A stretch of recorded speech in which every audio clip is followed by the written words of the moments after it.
Oh, hello there. I think we're live. I'm back. Holy shit. How's it going? Where you been? Where have I been? Holy moly. We have a lot to catch up on, people. All right.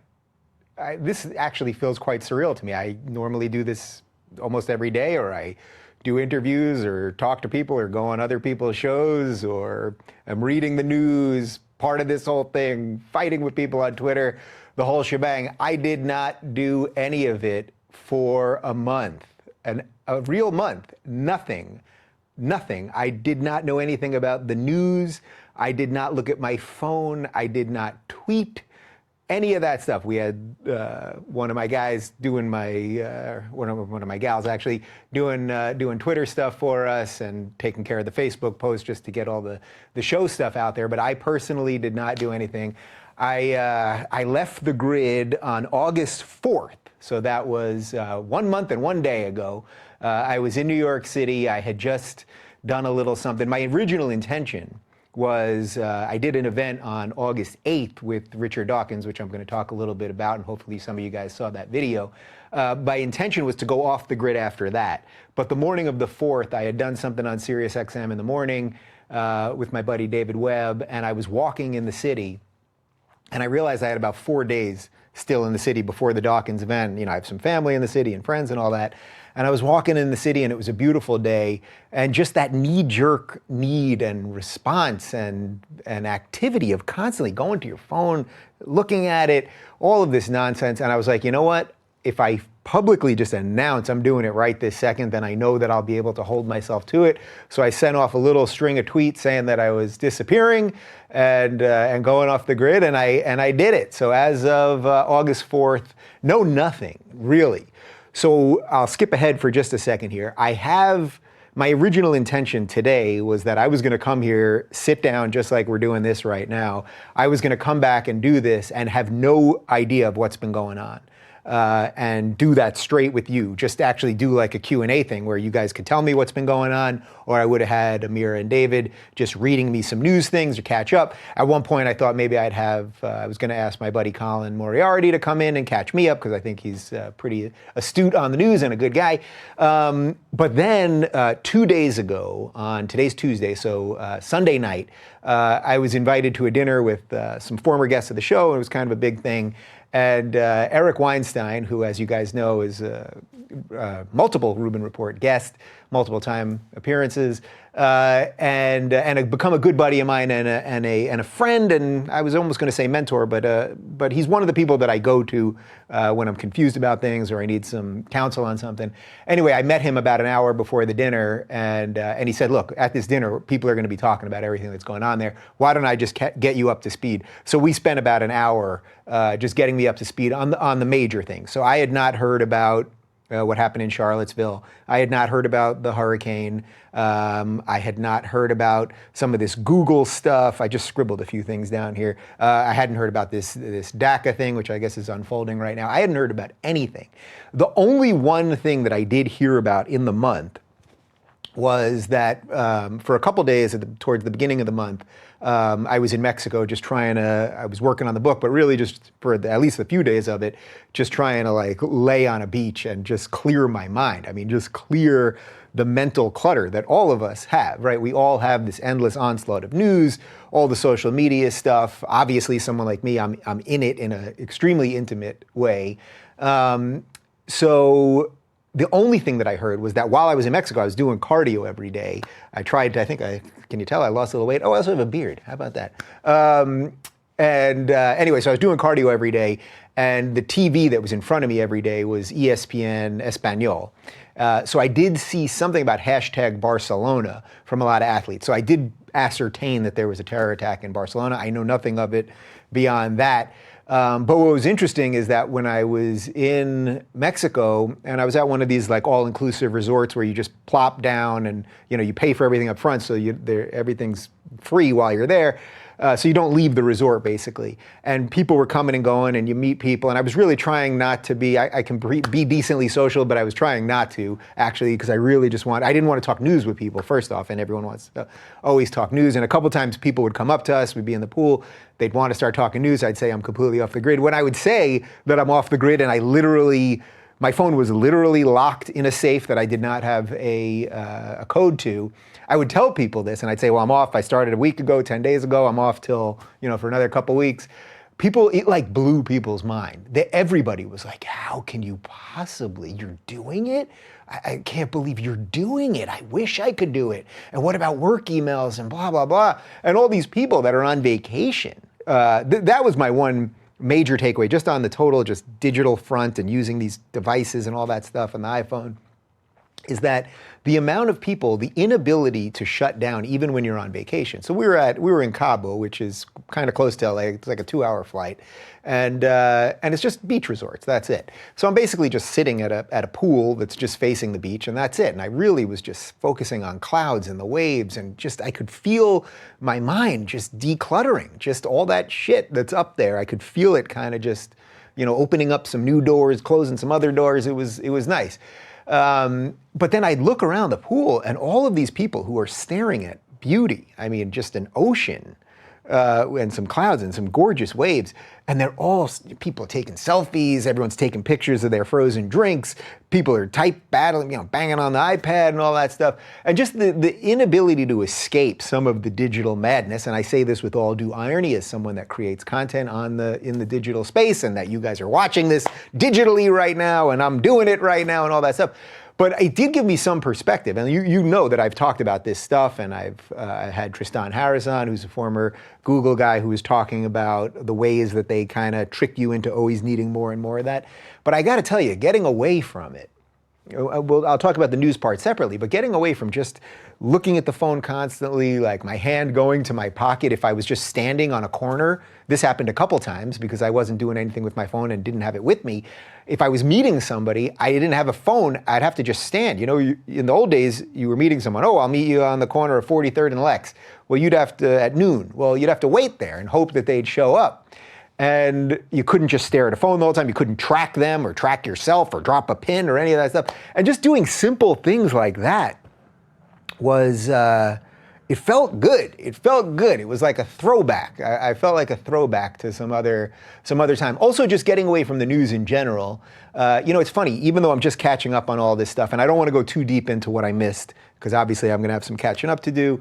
By the way, we're taping later this afternoon. We're taping an interview with Phil DeFranco, who, as you guys know, I consider to be one of the guys who really is doing something really good and honest and decent in the news space. So we're taping that today. It'll be up tomorrow, so maybe we'll talk more about the specifics of what I missed. Maybe he can enlighten me on some stuff and all that. But I got to tell you, whatever happened, even if there's 10 other things that I didn't get to here or whatever, I don't feel less informed. If anything, I actually, as I sit here on September 5th right now, after being off the grid since the 4th of August, I feel more informed, actually. I feel more clear-minded on everything, because the world continues. The world continues. So when I saw this hashtag Barcelona thing, then I'm in the pool, and a bunch of people, when something about the news would come up, or somebody was like, did you see what's going on? I was like, I'm off the grid. And they say, well, one big thing happened. One big thing happened. And I assume they were talking about Barcelona. Apparently, it sounds to me now, in retrospect, that people are actually talking about what happened in Charlottesville. And again, we'll get to all that over the next couple weeks, and I'll have some people on to talk about all that stuff. And I got to read enough to have a comprehensive thought that I can give you on all that. But anyway, there's a bunch of stuff that I want to do in this live stream right now. And by the way, we're going casual today. I don't know if you note my very nice classical liberal T-shirt. So contrary to the people online who say that Dave Rubin's an alt-right member, he is not classical liberal. Which, by the way, is for we're selling these. It's rubinreport.com/store. Am I correct? Someone will confirm that for me. And I'm really going casual today, just wearing socks in the studio. That is R2, that is C3PO right there. And that is, can you see R2? There's R2D2 over there. All right, so there's a whole bunch of stuff that I want to catch up on with you guys. So first off, yeah, I went off the grid, had a couple days in New York City, catching up with family and stuff like that. Then I did this event with Richard Dawkins, which we've posted the video right here. It was great. I mean, this is a guy that I've wanted to meet for so long, just to sit down with, even if it wasn't going to be on camera, just, one of the great minds I think that we have in the world today. And I've interviewed so many of his contemporaries and the people, sort of around him, from Sam Harris to Lawrence Krauss to Michael Shermer and Peter Boghossian, and all of these people. We've all sort of been around in this same world that keeps coalescing in a way. So we did it at the 92nd Street Y. I actually thought, and I think I said this before, I thought we were doing it in the massive theater that they have there, but they actually closed that for the summer for renovations. And because this thing happened so quickly, we did it in a smaller room. It was very intimate. It was great. It was immediately sold out. And it was just great to talk to the guy and connect with him. And I felt that he genuinely, I don't know that he knew much about me beforehand, but I felt that there was like a true sort of mutual respect thereafter. And hopefully we'll be able to do some stuff in the future. But it was sort of, even though I had gone off the grid a couple days before, it kind of felt like when I was done with that, I really knew I could just kind of flip the switch and shut my mind down. And it just felt great. I can't begin to tell you how nice it was to have that be the thing that let me go. So now I want to say what I think is the most important thing that I'm probably going to say in this hour. And by the way, we're going to take questions on Patreon. I know people are submitting questions right now. We're also going to do a super chat thing, so you guys can ask me some questions.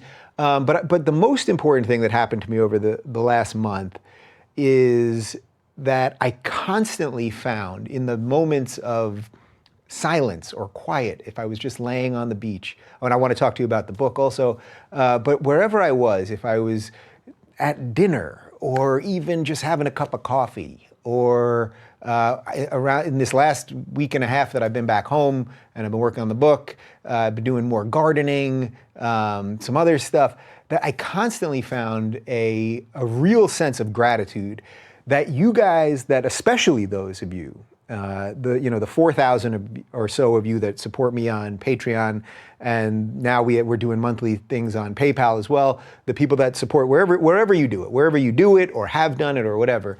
That you guys gave me the ability to do what I just did. I mean, I truly had one of the best months of my life, because it gave me perspective. It gave me a sense to breathe and calm down. I feel incredibly invigorated right now to be back doing what I'm doing. I think I want to continue, of course, the conversations we're having, but there are new ways that I think I want to start doing some things. I want to strengthen everything we've been doing and maybe push the show in some other directions too, challenge my own beliefs and all that stuff. But I felt this was a constant throughout the month, just an incredible gratitude to those of you that support me, because you allowed me to do this.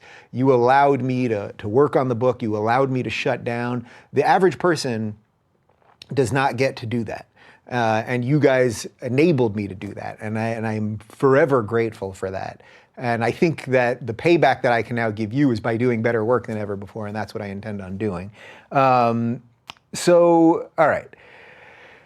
So there's a few other things that I want to talk about here, but let's talk a little bit about YouTube itself for a second, because that is the main platform that we're doing this thing on. So I did do one work thing. I had to take one work call in the month, and about a week ago, I think it was, week or so, maybe 10 days ago, I took one call. It was a call with YouTube, because as some of you know, oh, by the way, we passed 500,000 subscribers when I was gone, so that was great. But as you know, I've been saying that I get messages every day from people who tell me they're unsubscribed from the channel every day. They say, Dave, I know I'm subscribed, but now I see that I'm unsubscribed. Your videos don't show in my feed. I clicked the little bell, blah, blah, blah. We know that you guys all know this part already, that the videos are being demonetized at absurd rates. We got informed that something like 600 of our videos got demonetized. You'll find this particularly crazy.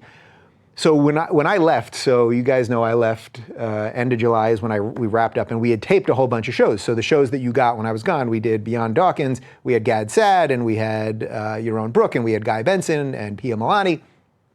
And all of these episodes were in the can, ready to go. And what we do is, when Amira edits them, she uploads them to YouTube, and usually until we title them, meaning, Gad Sad on religion or whatever it is, part one, that it usually just has some numbers. It's just like numbers and letters. It's just nonsense, and then our guys get in there and tag a title it and all that. Suddenly, for the first time ever over the past month, videos of ours that had no tags, meaning it didn't say anything about religion, it said no words. There was nothing that might be scary to advertisers on there. Videos that had no titles and no tags, meaning all it was the raw footage uploaded now to the back of YouTube. Those were being demonetized. This has never happened before, and this is actually crazy. I mean, think about it. It's basically they're proving us guilty rather than allowing us to be innocent. You know, we're guilty before innocent, which is insane. So anyway, so I took a call with YouTube because we've been going back and forth with YouTube. David has an endless email chain. They're impossible to get through. Every response that they give you when I tweet at Team YouTube on Twitter and all that, it's endless. We're going to escalate this. We'll move this up the chain. We're looking into this. Team's working on that. Like there's literally never, and I know I use literally a lot, but there is never an answer. They never give you an answer. The buck stops with no one. Oh, we'll look into that. So anyway, so we have this call with them for about an hour. I've been in a good place in the last month, so I was being pretty pleasant, and I want the platform, as I said to Jack Conte from Patreon, I want the platform to succeed. This is the platform I'm on. The discovery here is unmatched, unrivaled. Anyway, the conversation was actually quite ridiculous. We just got no answers on anything. They couldn't tell us if people were being unsubscribed or not. They couldn't tell us why the demonetization is happening before we even tag and title the videos. They assured us that we're not being targeted. But I also think it's possible that whoever you're talking to there, we had 2 YouTube people there, that they don't even know what's actually going on really with the algorithm, or it's at the highest levels of what's actually happening. So anyway, I mention all this because we're putting this thing on YouTube. Next week we have Douglas Murray, who's coming in from the UK, and we're putting him up and all that kind of stuff. And we're investing more and more into the show. I mentioned that right before we went off the grid, we installed some new lights around here because when we do the panel shows, like I did with Shermer and Prager, we needed a third chair to be lit. That was about $5,000. We're investing in travel and all kinds of other things. And I just, at this point right now, and then I'll get off this topic and we can talk about some other stuff. But at this point, our YouTube rev is cut about 75%. It's actually insanely ridiculous. They're demonetizing us on things that have nothing to, 2 of our videos with Pia Milani, who is a left-wing economist. We didn't talk about anything controversial. I don't think we really talked about anything other than the economy. That these things are being demonetized at a crazy level, and it's making our business of being here a problem. So I want the discovery here. But again, this is exactly why you guys, who if you support us on Patreon or PayPal or whatever it is, we put ads now on our podcast, and we'll figure out all the other different ways. But I think it's important for me to be transparent with you about this. And also, as I got back on the grid today, I did see a lot of emails from people that were messaging me about just everyone's having a problem with YouTube right now. And I actually wonder, Google's a public company. I wonder if the board fully understands what is happening on the demonetization side, because they have a fiduciary responsibility to do what's most profitable for the shareholders. And I suspect a lot of this is politically motivated. Look, I don't know. But anyway, I want to be transparent about how we're trying to do business here. And Patreon obviously took a hit because of the Lauren Southern thing. And then Sam Harris announced he was leaving. Ultimately, he decided to stay. But I think Patreon lost a whole bunch of people. So we did take a dip there too. So anyway, we're trying to figure out all this stuff. But if you missed me and you think what we're doing is good, and for the month that I took off, that you still got brand new content every week, and you want to continue that and help us grow and all that stuff, it's rubinreport.com/donate. So I'm just throwing that out there, and then we'll jump into some other things. So a couple things before I get to the Q&A here, and I see that there's a zillion things going on here. Oh, so the book. Okay, so that was the main reason I took off. So had the first few days in New York, and that I was just kind of seeing family and stuff. Then I had the Dawkins thing, and then the next day I went to Mexico, and I wanted like 2 or 3 days just to do nothing, and I just needed it. You ever just have, I did like a good 72-hour just on the beach, nothing. Just in the pool, laying out, going to the gym, nothing. Really worked on eating right, and I didn't drink much over the last month, and I've been working out like crazy. What do you guys think of the beard, by the way? We're deciding. it's going to be a team decision on where this thing goes. I'm kind of digging it. What are you guys feeling? Anyway, so after 2 or 3 days, basically, I realized that my brain actually needed a little more time to decompress. So what I was doing was I had a notebook out there and I was writing a whole bunch of stuff. And then over the last couple weeks now that I've been home, I've been working on it again. I can tell now, I now know what my good buddy Peter Boghossian has said, that writing a book is going to be the hardest thing in your life. I now know that is true. And there were like 18 different pivots that I was doing where, a lot of what I was trying to write was the Why I Left the Left thing, but then I was trying to blend it into sort of the online world and just sort of political stuff that's happening now. And I wanted to tell a little bit more of my own personal story and all of these things. So it's coming together. It's coming together. I think it's going to take a little more time than I thought, but I'm going to show what I have to my editor, and then I think she'll probably get it in some sort of sensible way that we can kind of move forward on that. But even my ability to just sit, it was also nice. I literally didn't look at screens. So except when I was at the gym and the TV was right in front of me, and as I said, it was ESPN Espanol, it was nice not to look at screens ever. Even just coming back today, like looking at bright screens. It's like, they're very bright, these screens. So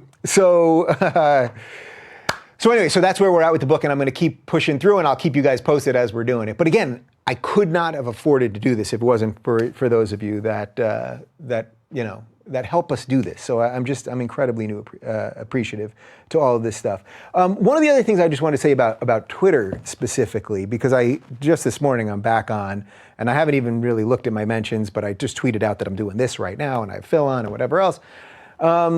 It became so obvious to me as I quickly glanced through my feed that so much of whatever is happening in the world, so much of this is being dictated by like just this endless noise and craving for more retweets and likes and all this stuff. Now, I know I'm not saying anything that's like magically revelatory right there. But I think so many of the things, and maybe I've been a victim of this myself at some level, is that everyone wants retweets and likes and all this stuff, and we're fighting with people that we don't know. We're outraged about people that we've never heard of until someone you've never heard of said something about something you don't care about. And now you can virtue signal your way into getting them. And just the amount of anonymous accounts that are just, what I realized was there's just so many people out there right now, and they're mostly anonymous accounts, but not all. And by the way, there's some reasons that anonymity online is valid in certain cases. But these people that just want to watch the world burn, these people that just want to upset everybody and make everybody think that all hell is breaking loose and everyone hates everybody and everyone's racist and all of this stuff. And by the way, a lot of people that are just endlessly pushing out truly evil, hateful, racist memes and all that stuff. Like, there's a certain amount of people that just want to fuck with everybody and watch the whole thing burn.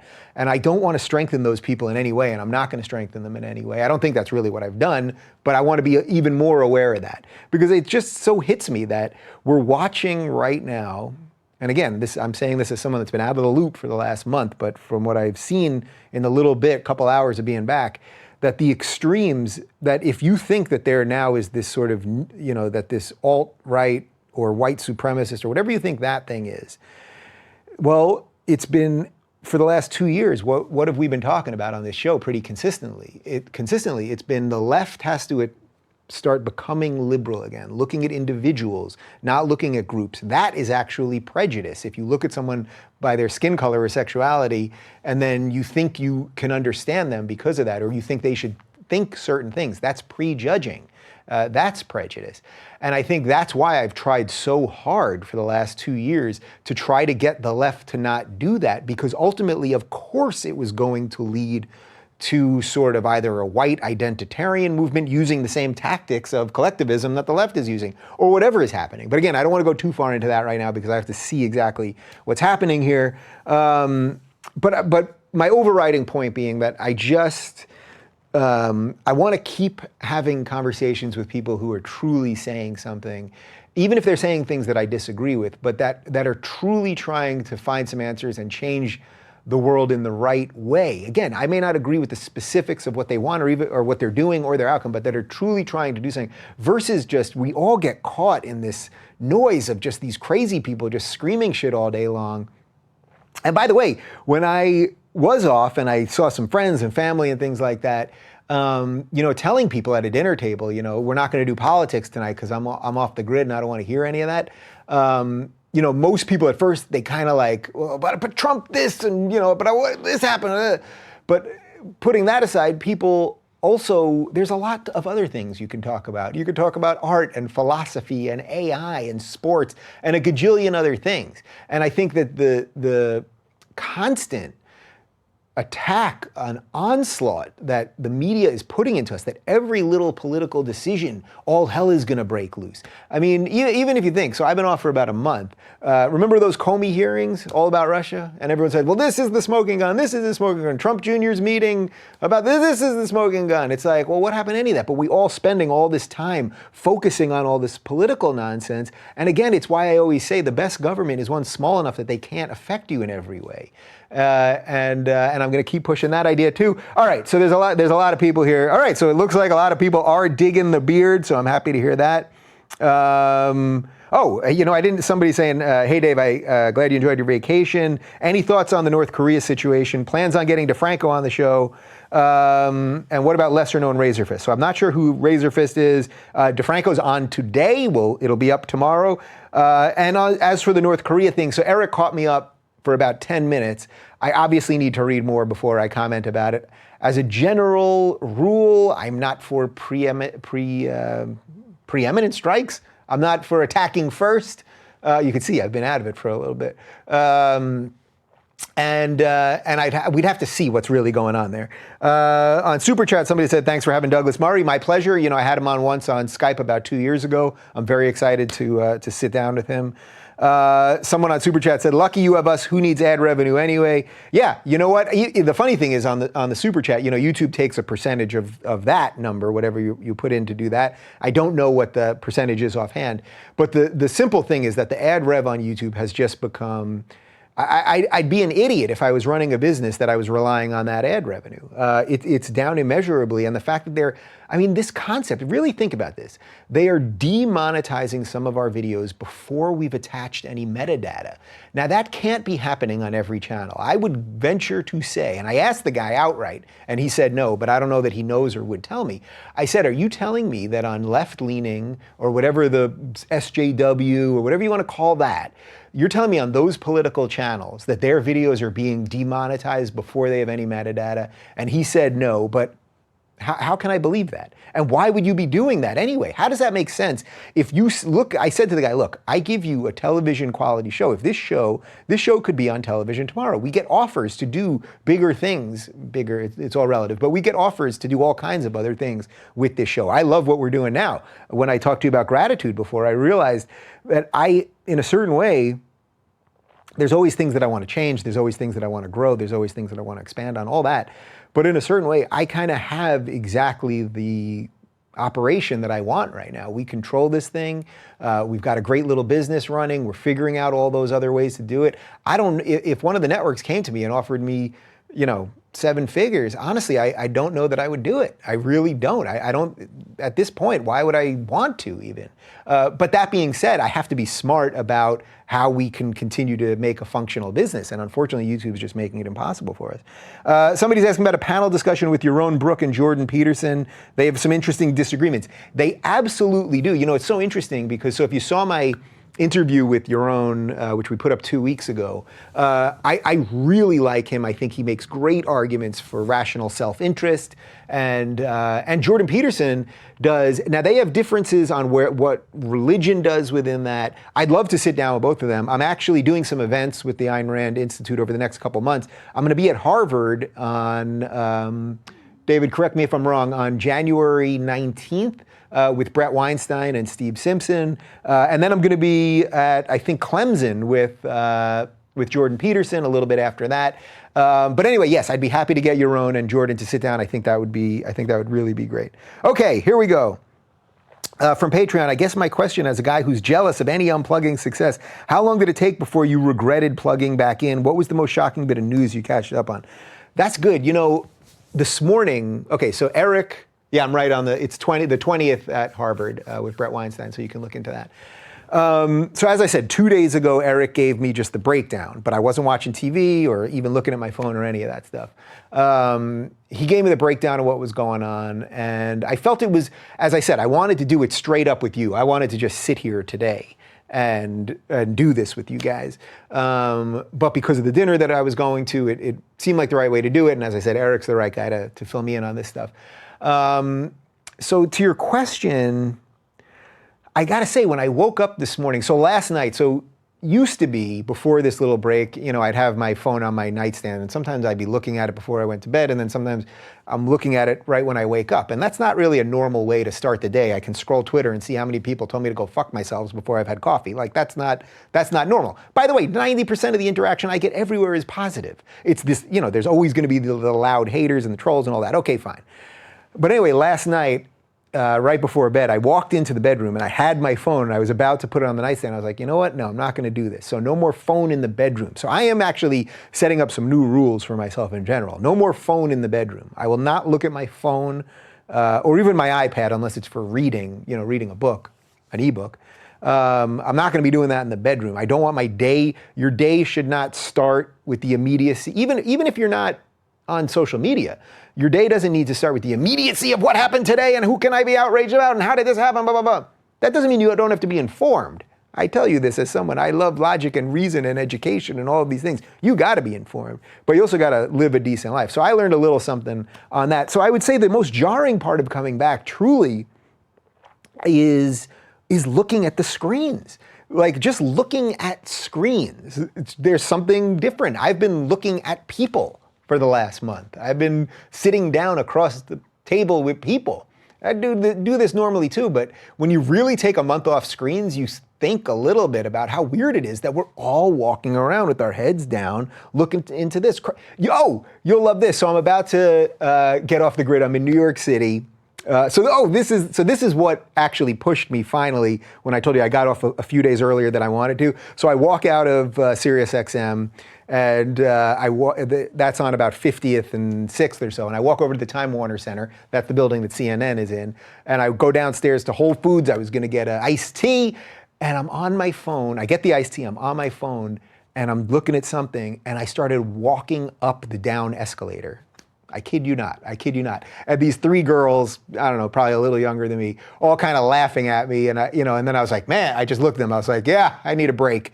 And then they laughed, and it was a funny little exchange. But I almost walked up a down escalator in New York City. You know what I mean? So that's when I was finally like, all right. And then I walked up to the Upper West, and I sent that little chain out and whatever. So I would say the most jarring part, it's not the news yet. So I don't want to address the specific news stuff because I still got to take that in more. Obviously what happened to Charlottesville, I need to track and figure out what's going on there and how real is this rise of whatever this is on the right now. I want to find out more about the hurricane, which obviously sounds horrific. Okay, let's see. Can you try to interview Norwegian Integration Minister Sylvie Listhaug? You've gotten Larry King on the show, so this shouldn't be hard. I'm trying to connect with Larry this week, actually. I don't know who that person is, but I will look into it. One of the things that I really want to do, I consider this as of today and the show that we're going to do with Phil that'll be up tomorrow. I consider this season 3 of the Rubin Report in my mind. I want to start doing things a little more in seasons. I think part of the problem people are having of unplugging and disconnecting from the news is that we don't have seasons anymore because everything's digital. So all these people are always putting out content all the time. There are great creators that are putting out stuff 7 days a week. To me, my feeling is if we put out 1 or 2 shows and plus a live stream, if you give me if you give me an hour of your week, if you spend an hour of your week to listen to an important conversation or listen to me talk or do a Q&A or whatever it is, there's so much stuff out there. That I think is a lot of time. So I think that and a lot of these people, they're putting out more stuff and there's actually diminishing returns on it. You know what I mean? You got to live your life too. So I think my goal is we'll do 1 or 2 a week plus a live stream, something like that. But I don't think we need to expand specifically beyond that. I want to start taking the show on the road more. Actually, I think, by the way, that we're going to be live streaming that event at Harvard and some of the other things that we're doing. Let's see. From Patreon, under what conditions would you consent to war with North Korea, and would you consent to American soldiers on the ground? Man, getting right back into it, huh? Well, look, I need to figure out more what's happened. I guess this was a test of a hydrogen bomb, and there was something about an ICBM that was shot up, and now they can figure out how far it can actually go. There's almost, I don't want to get too ahead of myself on this one, but I would say there's almost no situation at this point anywhere on earth that I would be for American troops on the ground in some sort of real capacity, some sort of peacekeeping thing or defending people, something like that, but occupying a country or some of that stuff, no. But I need to figure out what happened there more. Why do you think that so many left-wingers are desperate to prove that you're a right-winger? Well, that's kind of funny because so I did over the course of the last month, happened twice in Mexico and a few times just wandering around the area that I live in here. People come up to me and talk about stuff, and a few people did know I was off the grid, so tried not to burden me with stuff. But people ask me about that all the time, like, what do you think about you're being called alt-right or a far-right winger or blah blah? As someone that's been away for this a little bit, it's beyond meaningless. And it's why all the labels and all of this stuff, as I've tried to talk about for the last year especially, it's why these things are becoming increasingly meaningless. And I see it. Apparently, so the guy at Google who wrote the memo, James Damore, who I think we're going to have on the show, I just got in contact with him this morning, actually. That putting all of these ideas together, whatever we're talking about here, where if you think that someone who could be gay married and who is pro-choice and is for funding an education system and is,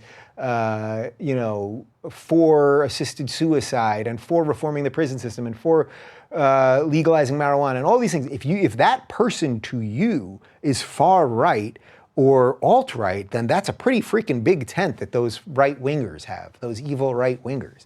I think part of the problem, and again, this is why I talk about the left so much, is I want the left to return to reason and all of that, and to logic. And because they've abandoned that, all they've got are these labels. So when James Damore, I just Googled some stuff this morning as I was catching up on all of this, I guess James Damore said in a Reddit that he's a fan of what I do. And then I saw some articles, I think one was in Think Progress, about him being fans of right-wing things. And then they quoted me on a direct message that I did that didn't sound right-wing at all. But this is all these people have, and it needs to be dismissed and treated as drivel. And one of the things that I'm also going to try to do now is give less credence to this nonsense. So over the last couple of months, I've had a lot of really fucking terrible libelous articles written about me from all kinds of places. And in some cases I went on full attack, and in some places I just ignored it because I didn't want to add fuel to the fire. But I'm now realizing almost everything that you read out of mainstream media is pretty much garbage. It's all slanted nonsense. And it makes it harder for you to figure out what's right. But I'm going to spend less time defending myself, and I'm just going to go on all I can do is tell you what I think. And those thoughts could be right or wrong or in the middle, but I can't worry about what people are going to say about me. I just genuinely can't. Let's see. I think we have Michelle Malice coming on soon to talk about North Korea, by the way. I'm sorry, Michael Malice. Michelle Malice. Michael Malice. Man, I have been out of it for a while. Okay, let's see. Let me give I see that my buddy Faisal and Patrick Winson are in the Facebook chat. How you doing, guys? Where can I buy the t-shirt? So we've got a whole bunch of new merch because, as I said, we are trying to be a business, and because we cannot trust the YouTube rev anymore, we got some great new shirts that my sister's an artist that she designed, including this one, and it's rubinreport.com/store. We're doing a whole bunch of stuff through Teespring. We've got a new center shirt. I was going to wear that one today. Maybe I'll do another stream later in the week and wear that one. We got a couple other cool classical liberal ones and some other Rubin Report stuff, and there's mugs and sweatshirts and hoodies and t-shirts and long sleeves and girls' shirts and blah, blah, blah, all that stuff. Dave, this SJW nonsense writes itself. Why are no comedians capitalizing on it? This is one of the things I was talking about a lot before I went off. Comedians, unfortunately, many, I don't include Joe Rogan and a couple others in this, have become hysterical crying babies. So like when Milo's book was coming out, and I saw plenty of famous comedians that I know demanding that Simon & Schuster not release the book. It's like, since when are comedians for censorship? Since when are comedians for silencing opposition? comedians are supposed to fight bullshit with comedy. And these people, unfortunately, have all become sort of leftist groupthink robots. So many of the comics these days. So when I go to schools now and I'm talking to these kids and I sort of incorporate a little stand-up into it and I play with the crowd a little bit, it's like, there are things that are cool right now, I think. I think that logic and reason and liberty, I think these things are cool. And there's a lot of funny to be made about the SJWs and all the nonsense. And I'm trying to run with that a little bit because it depresses me as somebody that loves comedy. Okay, welcome back, Dave. We've missed you. Please never stop making your fantastic content. It's needed more than ever. Love the new look. Please follow your new Twitter fan page. At Dave Rubin's Beard. Oh my God, the Beard has a Twitter fan page. Welcome back, Dave. I hear Crowder's hiring a new producer, someone who's not gay. Is Not Gay Jared out of there? What happened? Sometimes I feel people are so focused on the federal level of government. Could you please interview people making a difference in state and county level government? That's a great idea. It's one of the reasons, as I've said, that I believe in classical liberalism, because that gets the power back to the local governments. We shouldn't be giving all of this power to the federal government. If the federal government can control everything, well then if you don't like it, you can't just move to another state, you gotta leave the country. I would always rather, the little part of Los Angeles that I live in, right now, the exit that I live off of is a dump. I live off a couple highways, it's LA, there's highways everywhere. One of the exits by my house is just a dump. There's garbage everywhere, there's flipped cones, there's crap everywhere, the sidewalk is busted up, blah, blah, blah. David has been calling our local representative to get them to take care of it. Why would I want to have to call the federal government to have to come in and fix that? Now, the local government hasn't done it yet. We're working on it. But I would always want to be governed more by the people around me in my community who care and know about the things that I care and know about and are that we're all affected by, rather than some supreme power. So stop making it seem like the president is king. He isn't king, at least not yet. Okay. Dave, can you give a quick shout out and support to Maajid Nawaz Quilliam for his lawsuit against the Southern Poverty Law Center for labeling him an anti-Muslim extremist? Of course, I think Maajid's a great guy. I think the SPLC is off the deep end. If you have to pick who's an extremist, Maajid Nawaz or the SPLC, it is the SPLC. Ignore them, they're garbage, don't give them your money. Dave, let's create a new content platform to circumvent YouTube censorship. Look, it's interesting. The word censorship there is sort of interesting because I don't know that they're directly censoring. Now, by demonetizing things at the level that they're doing it, and again, especially where they're demonetizing things before they've even been tagged, by doing that, that's not censorship directly because they're not saying that I can't put the stuff out there. But we don't truly know what's going on with this unsubscriber thing that I'm talking about, with what's happening with the algorithm. Are they just suppressing things? I mean, we know. People tell me that my videos don't get put into their feeds. So we see certain videos that I know should be getting 150,000 views that get 20,000 views, So is there some level of censorship? Is there some level of political coercion going on there? I'm going to read. I haven't read James Damore's whole 10-page document yet, but I am going to read that. I have no doubt that they're fiddling around with something. By the way, I did ask in that phone call with YouTube, I did ask them if they would send a representative here. They said, well, they'll connect us to the PR team. Then there was no follow-up. We'll work on them. And I asked Jack from Twitter to do the show, and he DM'd me and said he would do it. I followed up a couple times, haven't heard back yet, but hopefully we can make that happen. So that would be great. Okay. Did you see the eclipse? So I did. So I'm in Los Angeles here, and I did go outside during the eclipse. My mom had sent me many messages not to stare at the eclipse. And I saw basically, it just got a little darker here. This wasn't the ideal state to be seeing it. It just got like a little eerily dark here. It was kind of cool. By the way, when I wasn't online and wasn't tweeting and doing all this nonsense, I did a lot of gardening. Just as you guys know, this is a home studio that I have here. I haven't even lived here for a year. We moved in last November, so it's 10 months or so. But I had never owned a home before this. I'm 41. I made it. 41 years old. I'm a homeowner in America. It's the immigrant's dream, and I did it. But just spending some time at home and feeling like I owned something and I wanted to do yard work and gardening and painting and some other stuff. Like it was very validating. And again, that goes to why I'm so, feeling so much gratitude for those of you that support me. Do you bring your dog with you, and did she help you with cardio?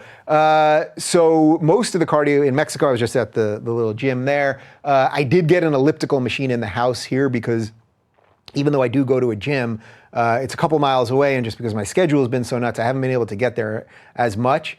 So I just do it in the other bedroom over there. And Emma is 13 years old. She's slightly past the point of doing cardio, but she's doing great and looks great for a 13-year-old. Do you generate any relevant revenue from YouTube Red subscribers?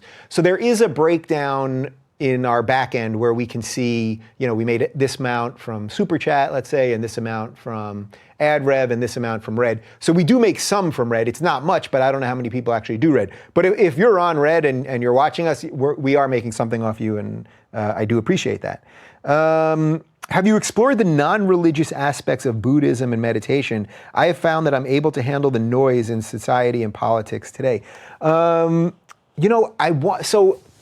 I haven't gotten into meditation specifically or explored Buddhism too much, but it's funny you say that because the other day I watched What's Love Got to Do With It, which is the Tina Turner movie, and I love Tina Turner. I put her at the top, by the way, above Beyonce. Love the Tina. And I was watching the movie, and in the movie, she, and it's her life story, it's her true life story. Her and Ike Turner had a horrific relationship, and he was incredibly abusive and drugs and all that stuff. And when she finally tries to get her life, to turn her life around, she gets into Buddhism and chanting and meditation and all that. And it was making me think the other day that I'd like to get into it. I think basically, I've pretty much done a good job of being able to get out of the noise. But again, I did learn this month that I've got to do a better job of it because there is a lot of noise. Okay. When you talk to Damore, could you also talk to someone who took offense at what he wrote? I'm interested in hearing more what was so offensive about what he wrote. Best I can get so far is that talking to groups somehow puts each individual in that group. Most women don't do as well in engineering, for example. Therefore, this person as a woman must not be good at engineering. I'll be happy to do that. So let me explore the thing a little bit more. Let me read what he said. We'll get him on the show, and then I'd be happy to have someone that has feelings on that. A couple of people are asking about DACA. I'm just catching up on the whole thing, so give me a couple of days on that one. Let's see. I'd love to have you have Austin Peterson on back now that he's running for U.S. Senate in Missouri. I really like Austin. We had a great conversation here. I'm happy. I told him I'd be happy to go to Missouri and campaign for him. Look, we disagree on some stuff. He's definitely, I think, a little more in the libertarian circle where I think I'm a little more centrist in some ways. He's pro-life, I'm pro-choice. But I think that the basic views of how he wants government to work and his defense of liberty and the individual, they supersede whatever little differences we might have. And I don't know if he's going to win or if he even has a chance, but if I can help him in any way, I'm happy to do that. A couple more people are into the beard. Okay, when are you going to have Sam Harris and Ben Shapiro on your show at the same time? They have much to discuss that is not religion. Please avoid religion. It would be a massive opportunity cost. So I've thought about it. I've bounced that idea around with the two of them. I think it is going to happen probably relatively soon, but I don't want to speak for either one of them. But yeah, I wouldn't want to get too lost in the specifics of religion. I think actually that it's not really where either one of them want to spend most of their time. Ben, at least from what I can tell, although he is religious privately, I don't think he wants to spend a ton of time defending religion. I think he wants to talk about government. And Sam, look, obviously he's written many of the End of Faith and Letter to a Christian Nation, and he's a well-known new atheist, whatever that is. But I don't know that he would want to even sit here and spend so much time doing the religion thing. I think there's so many other interesting philosophical things that we can talk about, and I'll see if I can make that happen. Okay. Let's see, does proximity play a role in how seriously people react to tragedy? One was killed in Charlottesville, and it's all over social media for months, yet 13 are killed in Barcelona, and it stayed in most minds for a few days. So It's interesting. So look, I'm just catching up on the Charlottesville thing, and I know that one woman was killed. The Barcelona thing, which I said was the one thing that I knew happened, but I just knew something happened because I saw a hashtag. I didn't know 13 people were killed. But when I went off the grid, one of the things that I was thinking before I went off was like, I knew I was gonna miss stuff, right? Like I thought August is basically a good time because more people are on vacation. The news cycle slows down a little bit, although I guess not in this particular month, but I knew there was no doubt I was going to miss a terrorist attack. I was going to miss Trump saying something crazy. I was going to miss a series of things. And I just had to let it be. I just had to let it be that I wasn't going to jump back on and get back into the fray to do it. But it's interesting, your question about proximity, because that is one of the things that I was thinking about a little bit from being off the grid, that things happen all over the world right now. We all are on social media, and then we all think it's happening as if it's happening in our backyard. And I think there's a little bit of a danger there because it makes your gauge of how important an issue is or how relevant to your life it is or any of that stuff. It's sometimes hard to gauge where that really fits. So proximity, look, it's a beautiful thing. The internet's a beautiful thing. It's brought so many of us together. My whole life has changed because of it, as I'm sure yours has as well. It's brought down governments. It's created revolutions. It's changed things in science and math and virtually in the way we communicate with each other and all that. But the proximity thing I do think is an interesting thing that I'd like to explore a little bit more.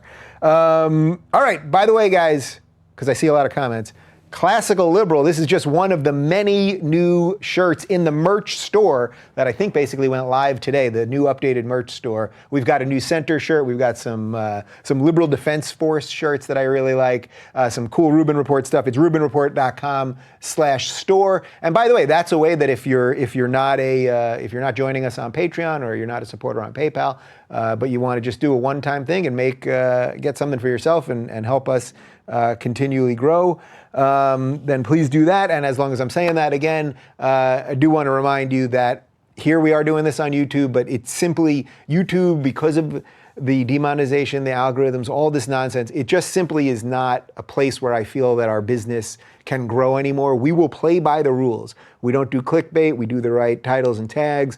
We don't do misleading thumbnails. We will always continue to play the game properly here, and we'll do it at the expense, by the way, of getting more views, because I know there's all kinds of tricks that we could play. And we were trained in a lot of them, and we don't do them. But if you want to help us grow and expand this show and everything that we do here, and I promise you, this is going to be the biggest year that we've ever had. It's rubinreport.com/donate, and you can join us monthly or one time, and we'll go from there. Okay, let's see. Welcome back, Dave. Glad you've taken off the grid time and had some physical work around your house. This is our real regeneration. Have you become a believer already by being offline? I'm so glad you asked that question. And I wasn't going to get into it right now, but I'm glad you asked it. And I'm reading all these things live, so you might ask me something that I'm not prepared to answer. So I do want to say something about the believer thing. So, until I started this show on Aura 2 years ago, so earlier before I said the thing about that I consider this the third season of this show. So, originally when we launched the Rubin Report and we were part of the Young Turks, it was a different show altogether. A lot of the things that I was talking about was different, just the whole thing. So I kind of put that version of the show aside. Then I would view season 1 of the Rubin Report as being, when we launched on Aura TV, the first episode that I think most of you have seen was the first time that I had ever met Sam Harris. And we had a great run at Aura, and then we decided to leave. It had a lot to do with my original discussion with Yaron Brook about rational self-interest and working for yourself and all that kind of stuff. So I would consider season 1 of the Rubin Report was that whole run at Aura. I would say season 2 of the Rubin Report started last June when we decided to go independent. We went on Patreon, so this is about 14 months ago or so, maybe 15 months now. I would consider that to be season 2, everything we did from there, from going independent to then buying this house and having a home studio, all of that season 2. I would say as of today, we are now in season 3. The reason I mention all this in terms of believer is because when we did the thing on Aura, and I had Sam on first, I suddenly had a burst of atheists on. I had Michael Shermer on and Peter Boghossian and obviously Sam and a bunch of others. And my feeling about belief always, I think always in my entire life, was that I just can't believe in something that isn't provable. But I never really said that I was an atheist or thought, didn't think about it, because I'd spent a lot of time in my life thinking about it. I've mentioned a story a couple of times about how when I was about 20 years old, I went to Egypt and I hiked Mount Sinai, which is supposedly where Moses got the 10 Commandments, and I was ready to have a religious experience, and it just didn't happen. It didn't happen. But in any event, I sort of got pinned into saying I was an atheist because I had all these people on, and by default, if you don't believe in something, and Peter Boghossian and I talked a bit about the difference between atheism and agnosticism. I don't want to get too lost in that right now, but I kind of got pinned into it. And one of the things that I was thinking in this last month, which is why I'm glad you asked this question, and I'll have some people on to discuss it a little bit further, is there are probably things that I believe that I can't prove. So I'll just give you an easy one that people use as an example. Look, if you say, well, do you love your mother? Well, everyone says yes to that, but how do you prove that? How do you actually prove that? Is that actually provable? I don't know. But what I would say is I did think there were a few times, again, because I was in this place of real gratitude to you guys and allowing my brain to just kind of breathe a little bit more and all that stuff. I was thinking that there are things probably that I believe that I can't necessarily quite explain, or that I wonder about, or whatever. And maybe that's more just the spiritual side of things. I don't think that there is a man in the sky who's watching and judging who I have sex with or what I'm doing privately or any of that stuff. But maybe the phrase atheist isn't so important relative to the things that I really care about, isn't that important, and that I possibly believe in some things that I can't quite explain yet. So I'm glad I don't even know that I fully formed that through yet, but I'm glad you asked about that, so thank you. I think it would be a great idea for you to read 1984, a chapter at a time periodically, maybe get an Orwell expert on. That's a great idea. I've been thinking about doing some kind of book club type of thing with you guys. And actually, as of, I think it'll kick in about a week or so, or maybe it just kicked in, audible.com is going to be one of the sponsors on our podcast. So maybe we could all do audiobooks together, and then I could have either the authors on or people that are experts in it or things like that. All right, jumping back over to Patreon.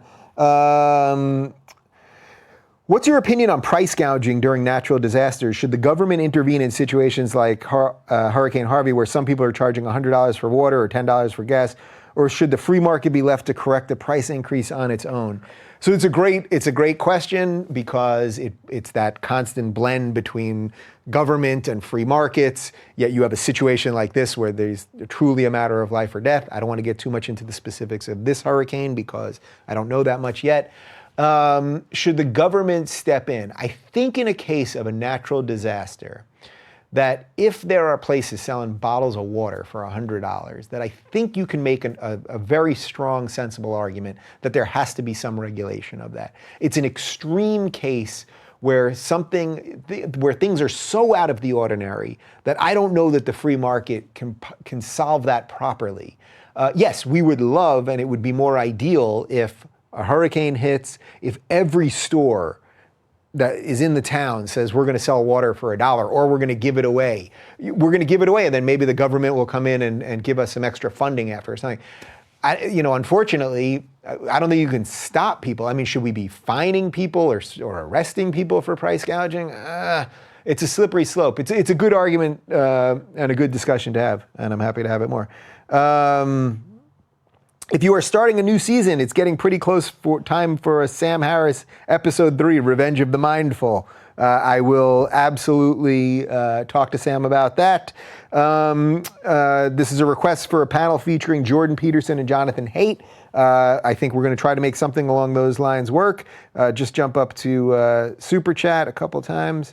Okay, well, let me address something else. So I guess a few of you are saying that I've said I'm an atheist in conversations with guests. So that's what I'm saying, is that I had never said it before. I'm 99% sure, and anyone is welcome to correct me on this, that I had never said it publicly until my interview with Peter Boghossian, the first one, which I think was in, if I'm not mistaken, it was in October or November, 99% sure it was November of 2015.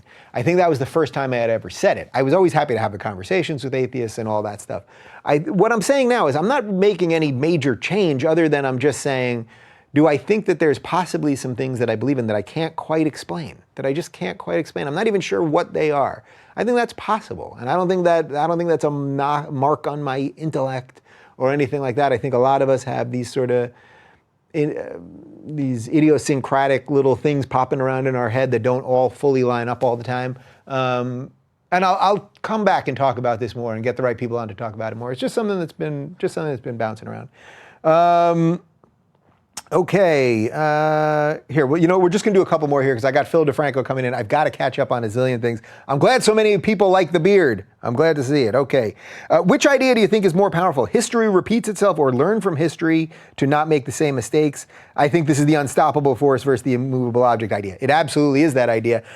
I don't know that there's even much of a difference between those two things. I think the history repeats itself thing, I love that phrase. It's simple, everyone can understand what it means, and it shows you that, everyone sees, now we live in the worst time ever, or now we live in the most enlightened time ever, or whatever, and it's like, we still have to be wary of the things that consistently repeat in civilizations, people that get too much power, the desire for authoritarians to control how you act and how you think, all of those things. So history does repeat itself, and hopefully that's why education is so important, because you want people to understand this is what happened in the past and it could happen again. Don't think that it can't. Do you suppose you could do another YouTuber week? Maybe get Ethan from H3H3. I can see you two gelling rather well together. Huge inspiration, by the way. We have reached out to him a couple times before and it hasn't happened, but we're absolutely going to do another YouTube week soon. We're going to do another fan show soon, which I can't wait to do.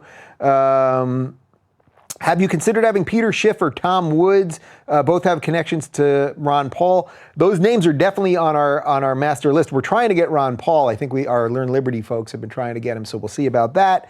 During the time off the grid, did you mentally revisit any old interviews?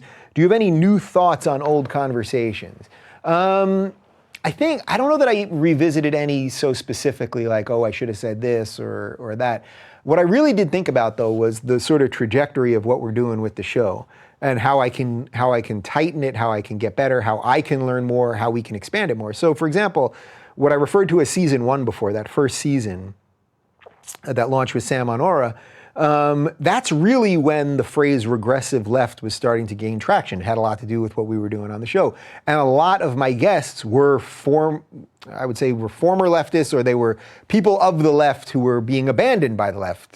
People like Faisal Saeed al-Mutar and Sarah Hayter and Sam and Ayan and all these people, liberals who were being abandoned. And we spent a lot of time really talking about the regressive left and that whole thing. I think we named a problem. It's the irony of the label thing. Everyone doesn't want to use labels, but sometimes there's this amorphous idea that we were all having about how hysterical the left became. The phrase regressive left, I think, helped us coalesce around that and understand what we were dealing with. I don't use the phrase really anymore, very rarely, because I'm trying to get away from labels as much as I can. But sometimes you do need them, and nobody's perfect, by the way.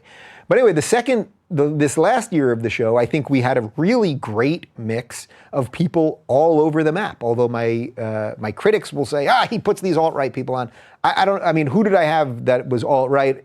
The people that I've had, I say that were the furthest right. I had Mike Cernovich on before he was anybody. We were trying to find anyone that would publicly support Trump, and he was the one guy we could find. Obviously, I've had Milo on a couple times. Beyond that, anyone that's alt-right, I've had Milo on twice. Alt-right, I guess maybe if you consider Lauren Southern alt-right. But short of that, someone did a breakdown on Facebook right before I left. Most of the guests that we've had have been liberals. They're liberals. Now, they're not regressives, or they may not be leftists, but they're liberals. Then we've obviously had a lot of conservatives on. We've obviously had a lot of libertarians on. My point being that over the next year, I want to not only keep branching out in all of those directions, but I maybe want to do a little more on science. I think there's all kinds on AI, a lot of other interesting things that we can do. And also, I think what my real goal for this year will be is that for the first year, we were identifying a problem. For the second year, I think we sort of talked about that problem with a whole host of different people. And I think what I'm going to try to do this year is find some real solutions to this stuff. I think one of the biggest problems right now is that everybody, whether you're a Trump person or you're a resistance person or whatever the hell you are, I think everyone feels like the whole thing is spinning out of control, and no one is trying to stop this monster. No one's trying to stop the craziness. Everyone's just kind of joining the craziness. And what I'm really going to try to do with this show going forward is get some concrete answers. I'm going to continue to tell you what I think, and hopefully when you get in a conversation and people are at each other's throats, you'll be like, you know what, you should watch this video right here, because that will encapsulate what I think about this, or it's the best explanation of how do we get out of this malaise or any of that stuff. Okay, just a couple more minutes here. Welcome back, Dave. The internet feels lonely without you. It's good to be back so far, although we're doing this very one way, but it's nice to be back. A couple more things on the beard.